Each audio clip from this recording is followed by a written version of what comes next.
Hello everybody, and thank you for tuning in to the weekly report. NATO's great new idea. Let's start a war with China. NATO's post-Cold War history is that of an organization far past its sell-by date.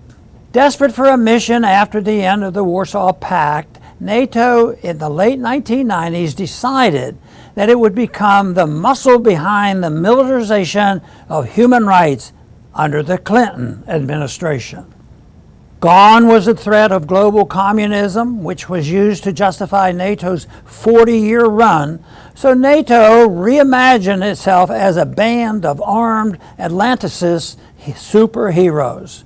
Wherever there was an injustice, as defined by Washington's neocons, NATO was ready with guns and bombs. The U.S. military-industrial complex could not have been happier.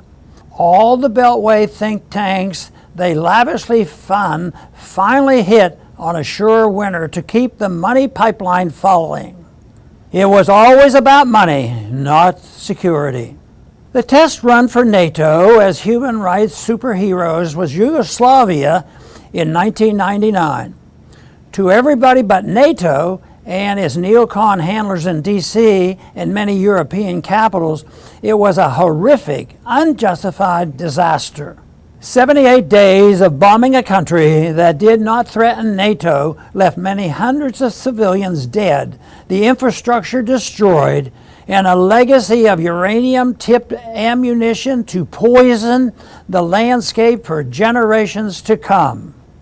Just last week, tennis legend Novak Djokovic recalled what it felt like to flee his grandfather's home in the middle of the night as NATO bombs fell and destroyed it.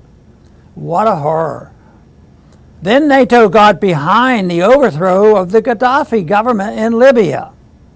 The corporate press regurgitated the neocon lies that bombing the country, killing its people, and overthrowing its government would solve all of Libya's human rights problems.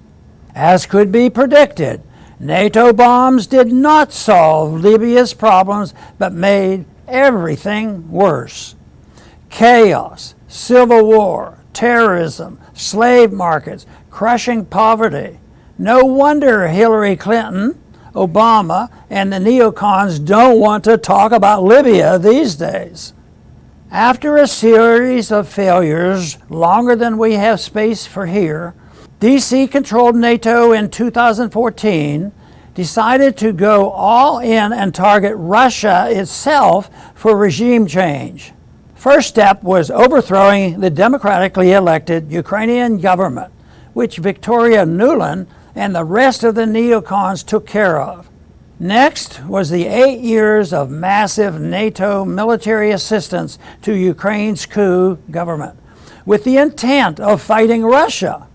Finally, it was the 2022 rejection of Russia's request to negotiate a European security agreement that would prevent NATO armies circling its borders.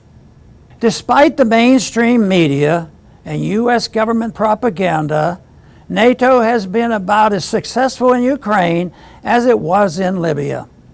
Hundreds of billions of dollars have been flushed away, with massive corruption documented by journalists like Seymour Hersh and others. The only difference this time is that NATO's target, Russia, has nuclear weapons and views this proxy war as vital to its very existence. So now, despite its legacy of failure, NATO has decided to start a conflict with China, perhaps to take attention off its disaster in Ukraine. Last week, NATO announced that it will open its first ever Asia office in Japan. What next? NATO membership for Taiwan? Will Taiwan willingly serve as NATO's newest Ukraine, sacrificing itself to China in the name of blundering NATO's seemingly endless appetite for conflict? We can only hope that America will elect a president in 2024 who will finally end NATO's deadly world tour. Thanks for listening.